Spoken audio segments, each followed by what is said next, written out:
Now to violence escalating in the Middle East, with Israel launching airstrikes at the Gaza Strip, Palestinians sending a series of fire-carrying balloons into Israel for the second straight day. This latest clash, the first major violence that we've seen since that ceasefire that was almost a month ago.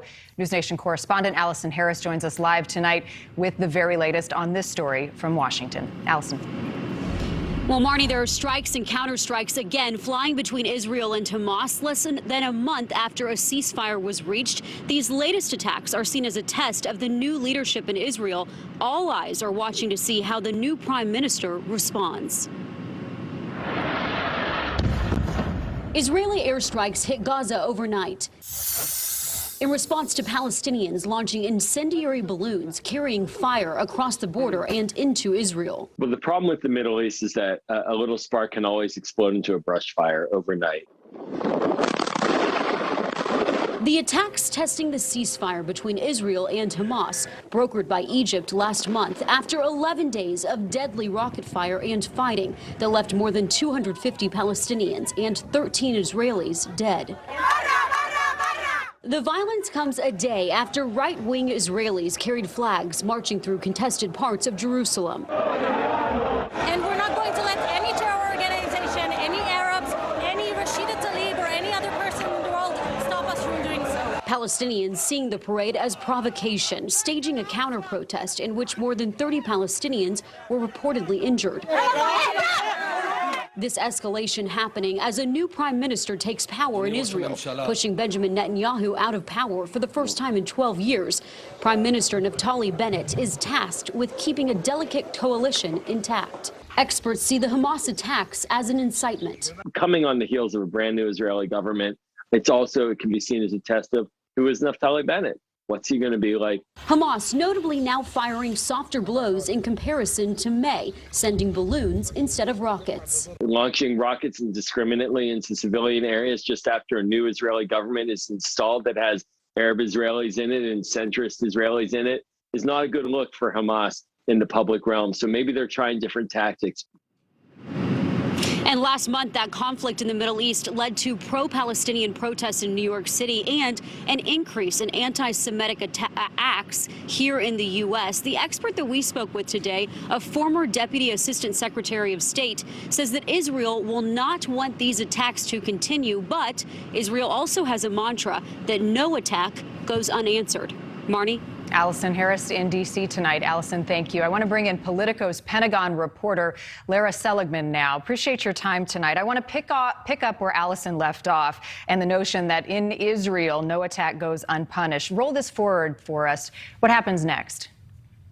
Well, for now, it does seem like somewhat calm has been restored. We haven't seen any more attacks from Hamas in response to the latest Israeli airstrikes. And on the whole, the efforts on both sides have been fairly muted compared to the 11-day conflict last month. Hamas did not fire rockets, and the Israeli airstrikes were very targeted to hit just a few military compounds. And this time there were no casualties on either side. Now, it's interesting that Hamas chose to use these incendiary balloons rather than rockets, which would clearly have been more effective. This is a technique they've used many times before, but certainly they have thousands of these rockets left. So you can deduce that this may have been a deliberate decision not to escalate quite as drastically as during the conflict last month. And Israel responded in kind. So time will tell what this conflict brings and whether there's more violence, but to me it seemed like more of a symbolic gesture on both sides. And as you say, these incendiary balloons, they're not new in that region. But what is new is the Prime Minister, Naftali Bennett. So what do we know about him and his approach that is different than his predecessor, Benjamin Netanyahu?